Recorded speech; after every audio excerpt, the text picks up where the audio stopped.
మార్కెట్లో ఏ వస్తువులు కొనుగోలు చేసినా వినియోగదారులు తప్పనిసరిగా రసీదులు పొందాలని కన్స్యూమర్ రైట్స్ ఆర్గనైజేషన్ జిల్లా అధ్యక్షులు కిరణ్ కుమార్ సూచించారు.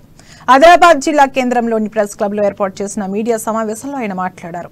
వినియోగదారులకు నష్టం వాటిల్లితే నాణ్యత లేని వస్తువులు కొని మోసపోతే కన్స్యూమర్ కోర్టును సంప్రదించాలన్నారు. వినియోగదారుల హక్కులపై ప్రతి మండలంలో అవగాహన కల్పిస్తున్నామని, ఆర్గనైజేషన్ ఆధ్వర్యంలో చైతన్యపరుస్తున్నామని తెలిపారు.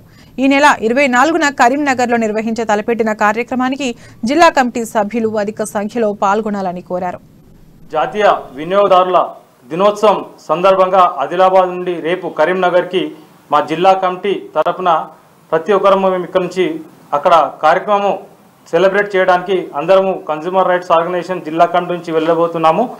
ఈ యొక్క కన్స్యూమర్ ఏదైతే వినియోగదారుడు కొనుగోలు చేసినటువంటి వస్తువులకు నష్టంకు ఏదైనా భంగం అయినట్టయితే ఆదిలాబాద్లో మా యొక్క జిల్లా కమిటీ పనిచేస్తుందని చెప్పేసి ఈ యొక్క మీడియా మిత్రుల సమావేశంలో కోరుతున్నాము.